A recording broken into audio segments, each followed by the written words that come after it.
क्योंकि दुनिया को 550 साल पहले सिख धर्म मिला,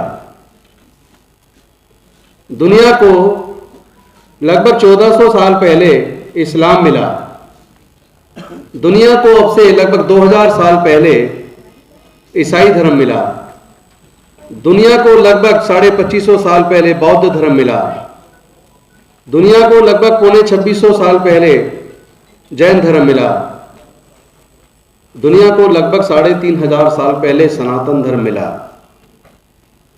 और सनातन धर्म और बौद्ध धर्म के बीच में आसपास कहीं जोराष्ट्र धर्म मिला। लेकिन जब ये धर्म नहीं थे, तब भारत में हड़प्पा संस्कृति में, जब हड़प्पा संस्कृति थी, जो सिंधु घाटी की सभ्यता थी, उस वक्त वहां 200 शहर विकसित थे। घरों में कुएं होते थे, नाले ढके हुए होते थे। पूरे दुनिया में उस वक्त कोई जातियां नहीं थी और पूरे दुनिया में उस वक्त कोई धर्म भी नहीं था। तो पहले तो सबको ये क्लियर हो जाए कि धर्म कहीं से ऊपर से बनकर नहीं आया है, जातियां कहीं ऊपर से बनकर नहीं आई हैं। जाति और धर्म का निर्माण अलग अलग खंड काल में, जाति तो खैर अलग करते हैं, धर्म का निर्माण अलग अलग खंड काल में, अलग अलग क्षेत्र में लोगों ने किया है। अपने फायदे के लिए किया था, लेकिन कुछ लोगों ने अपने फायदे के लिए उसको पूरी तरीके से गलत इस्तेमाल किया है। लेकिन साथ ही साथ यह भी समझना पड़ेगा कि अमेरिका के अंदर ब्लैक एंड व्हाइट तो है, लेकिन जातियां नहीं है। जर्मनी में जातियां नहीं है, फ्रांस में जातियां नहीं है, इंग्लैंड में जातियां नहीं है, रसिया में जातियां नहीं है, जापान में जातियां नहीं है, कोरिया में जातियां नहीं है, चाइना में जातियां नहीं है, ऑस्ट्रेलिया में जातियां नहीं है, न्यूजीलैंड में जातियां नहीं है। पूरे दुनिया के अंदर भारत और भारत के सब कॉन्टिनेंट को अगर छोड़ दें तो पूरे दुनिया में कहीं पर जातियां नहीं है। और आपको यह जानकर ताज्जुब होगा कि केवल भारत में मुस्लिम धर्म में जातियां हैं, या जो भारत से देश बने पाकिस्तान, बांग्लादेश, वहां मुस्लिम में जातियां हैं, लेकिन अरब में मुस्लिम में भी जातियां नहीं है। तो पहले तो इस सच्चाई को समझो, जाति बनाई किसने? इसका सीधा सा जवाब है, इस देश के संसाधनों पर, 90% संसाधनों पर जिसका कब्जा है, माननीय सुप्रीम कोर्ट में जिस जाति के सबसे ज्यादा जजेज हैं, उच्च न्यायालयों में जिस जाति के सबसे ज्यादा जजेज हैं, गवर्नमेंट ऑफ इंडिया में जिस जाति के सबसे ज्यादा सचिव हैं, जिन्होंने देश के सारे संसाधनों को अपने कंट्रोल में करके रखा है, उन्हीं लोगों ने जातियां बनाई हैं। और जाति उन्होंने बनाई, जाति का फायदा उनको हुआ। और देश के लगभग 88 से 90% लोगों को केवल जाति की वजह से नुकसान हुआ। इस सच को जितना जल्दी जान लो, उतना ही आपके हित में रहेगा। कभी सोच के देखो, ये सब खेल क्या है? जो मुट्ठी भर लोग हैं, जिनकी टोटल जनसंख्या 10-12% है, देश में शासन पे उन्हीं का कब्जा है, न्यायालयों पे उनका कब्जा है, सचिवालयों पे उनका कब्जा है, देश के प्राकृतिक संसाधनों पर उनका कब्जा है। जल, जंगल, जमीन, तमाम तरह की खनिज पदार्थ की खानें, जहां से अरबों खरबों रुपया पैदा होता है उत्खनन से,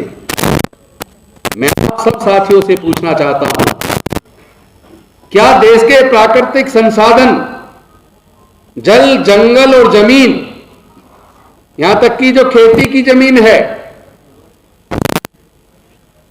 क्या ये सारे संसाधन के बारे में आप सोच के बताओ, क्या कोई उसे अपनी मां के पेट से लेके पैदा हुआ है?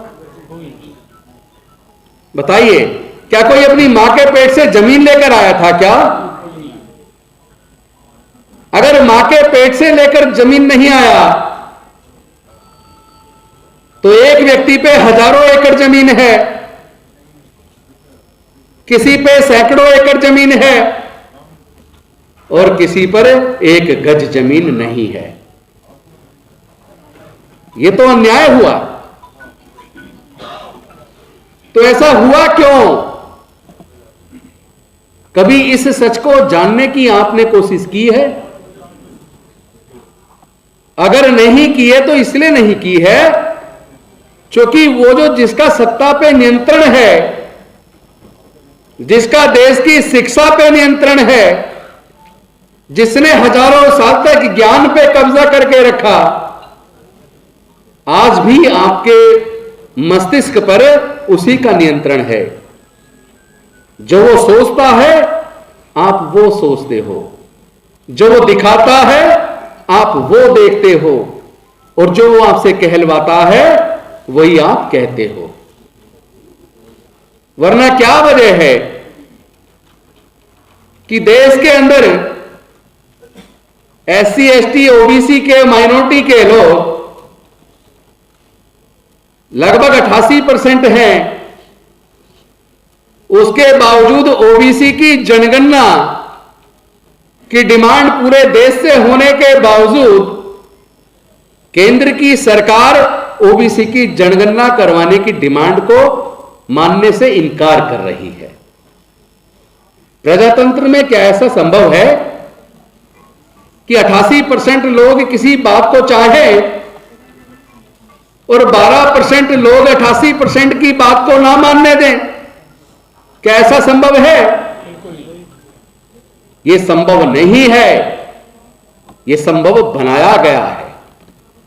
बनाया इसलिए गया है, जैसे ही चुनाव आएगा कुछ लोग आपके बीच आएंगे और वो आपको कहेंगे खतरे में है, तो मेरे अति पिछड़े, अति दलित भाई धर्म को बचाने का ठेका ले लेंगे, और तो यहां हिंदू खतरे में है, न यहां मुसलमान खतरे में है, एक्चुअल में भारत में इंसान खतरे में है। भारत में जो 12% लोग पूरे देश के सत्ता और संसाधनों पर कब्जा किए हुए हैं, उनका कब्जा खतरे में है। लेकिन जब तक आप अपने उस कुएं से बाहर निकलकर सोचेंगे नहीं, दुनिया कितनी विस्तृत है उसको बाहर आकर देखेंगे नहीं, तो जितना आपको दिखाया जा रहा है आप उतना देख रहे हैं, जितना आपको पढ़ाया जा रहा है आप उतना पढ़ रहे हैं। ऐसे कौन से कारण हैं कि जब भारत की आजादी का आंदोलन लड़ा गया तो आंदोलन लड़ने वालों के बारे में जो आज भारत की सरकारें इतिहास में पढ़ाती हैं, उसमें SC, ST, OBC के जो स्वतंत्रता सेनानी रहे हैं उनके बारे में किताबों में चैप्टर नहीं मिलते। तो ये कोई तो है ना जो इस बात को कंट्रोल करता है कि क्या पढ़ाना है और कितना पढ़ाना है, क्या दिखाना है और कितना दिखाना है। आप टीवी पर जब देखते हैं तो अनेकों प्रकार के ऐसे सीरियल्स टीवी पर चलते हैं जो आपकी बुद्धि को कंट्रोल करते हैं, जो आपको बाहर निकलकर सोचने की इजाजत ही नहीं देते। खुद सोच के देखो, EWS के नाम पर जनरल कैटेगरी के लोगों को 10% आरक्षण दिया गया। आप सब लोग जानते हैं ईडब्ल्यूएस जनरल कैटेगरी ने कभी आरक्षण की मांग नहीं की, लेकिन 4 दिन के अंदर ईडब्ल्यूएस को आरक्षण दे दिया गया। एक दिन कैबिनेट में लाया, कैबिनेट में एक दिन में पास, दूसरे दिन लोकसभा में लाया, लोकसभा में पास, राज्यसभा का टाइम खत्म हो रहा था, एक दिन का टाइम बढ़ाया गया, अगले दिन राज्यसभा में पास, और चौथे दिन राष्ट्रपति जी की मोहर लग के नोटिफिकेशन निकाल कर 4 दिन के अंदर ईडब्ल्यूएस जनरल कैटेगरी को आरक्षण दे दिया गया। और ओबीसी का क्या हुआ? आजादी से पहले से एससी, एसटी, ओबीसी को उनके हक अधिकार देने की आंदोलन चल रहा था, लेकिन उस आंदोलन पे वापस लाने से पहले मैं इस पिछड़ेपन का कारण तो बता दूं। कौन से ऐसे कारण हैं कि ओबीसी के लोग सर्वोच्च न्यायालय में आज तक जज नहीं बने? अपवाद हो सकता है। तो जिसकी जनसंख्या देश में लगभग 52% हो, उस 52% में से माननीय सर्वोच्च न्यायालय में कभी कोई जज ही नहीं बना, अपवाद हो सकता है। एससी, एसटी दोनों को मिलाकर जिनकी जनसंख्या देश में 25% से ज्यादा है, उसमें से सुप्रीम कोर्ट में आज तक केवल लगभग 6 जज बने हैं। ओबीसी क्यों नहीं बने? और अगर इस बात का आंकड़ा देखा जाए कि जो आईएएस बनते हैं उसमें आईएएस ओबीसी के आज तक कितने बने?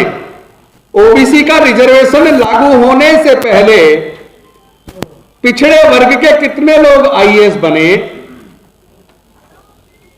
कितने लोग डॉक्टर, इंजीनियर बने? अगर इसका आंकड़ा निकालेंगे तो आप चौंक जाएंगे। जिस समाज की संख्या लगभग 50 से 52% है, उस समाज के 5% लोग भी डॉक्टर, इंजीनियर, जज नहीं बने, आईएएस नहीं बने। ओबीसी में कुछ एक जातियां थी जिनके पास थोड़ी बहुत जमीन थी, वो भी शहरों में अखबार होकर कुछ लोग करोड़पति बन गए, तो सोचा पूरा समाज करोड़पति हो गया। अरे भाई, आप देश के बाकी राज्यों में, गांव में जाकर ओबीसी के लोगों की आर्थिक हालात को देखो, तो क्या आपकी आंखें खुल जाएंगी। जब आप ये रेवाड़ी वाला क्षेत्र छोड़कर पूर्वी उत्तर प्रदेश के यादवों की हालत को जाकर देखो, उत्तराखंड में हरिद्वार के पास वन गुजरों की हालत जाकर देखो, छोटी छोटी झोपड़ियां हैं। चंद लोगों को लाखों करोड़ों रुपए मुआवजा मिल गया तो सोचते हैं जैसे समाज बहुत आगे निकल गया। उंगली पे गिनने लायक लोग हैं वो। तो ये समाज पूरा का पूरा पीछे क्यों रह गया? पढ़ाई लिखाई में ये लोग पहले आरक्षण आने से पहले क्यों नहीं आगे बढ़ पाए? कभी इस इतिहास को पढ़ो, समझो, जानो। क्योंकि आप सब ओबीसी समाज से आते हैं, तो कभी ना कभी तो अपने समाज के इतिहास को पढ़ो। जो लोग अपने पूर्वजों के इतिहास को नहीं जानते, वो कभी इतिहास नहीं बना सकते।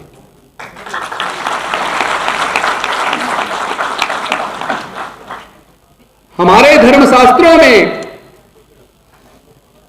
समाज को 4 वर्णों में बांटा: ब्राह्मण, क्षत्रिय, वैश्य, शूद्र। देश में ब्राह्मण की जनसंख्या लगभग 5.52% है। क्षत्रिय की जनसंख्या लगभग 3.90% है। वैश्य की जनसंख्या 1.30% है। कायस्थ, जिसको जनरल कैटेगरी के लोग आजादी से पहले उन 3 वर्णों में नहीं गिनते, ना ब्राह्मण में गिनते, ना क्षत्रिय में गिनते, ना वैश्य में गिनते। वो कहते हैं शूद्र हैं। उनकी जनसंख्या देश में 1.07% है। इन सारे लोगों की अगर जोड़ दें तो टोटल इनकी जनसंख्या लगभग 11.5% है। लेकिन सर्वोच्च न्यायालय में अगर देखें इन 11.5% का प्रतिनिधित्व तो लगभग 90% से ऊपर मिलेगा। हाईकोर्ट के अंदर देखें वहां भी लगभग 90% मिलेगा।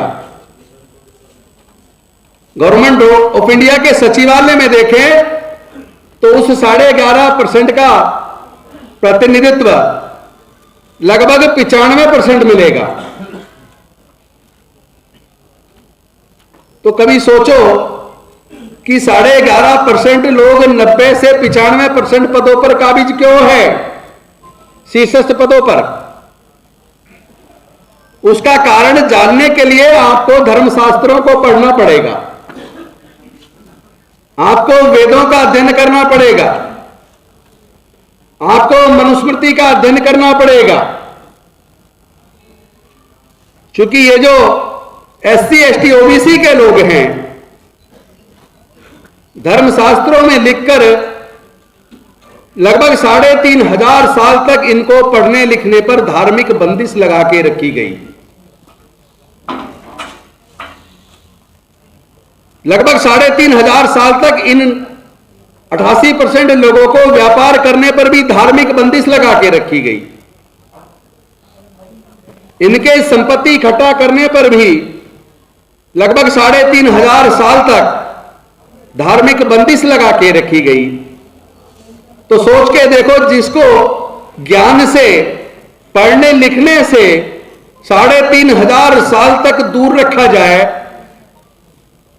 जिसको व्यापार करने से 3,500 साल तक दूर रखा जाए, जिसको धन संपत्ति इकट्ठा करने से लगभग 3,500 साल तक दूर रखा जाए, क्या वो समाज तरक्की के मामले में दूसरे वर्गों के सामने खड़ा हो सकता है?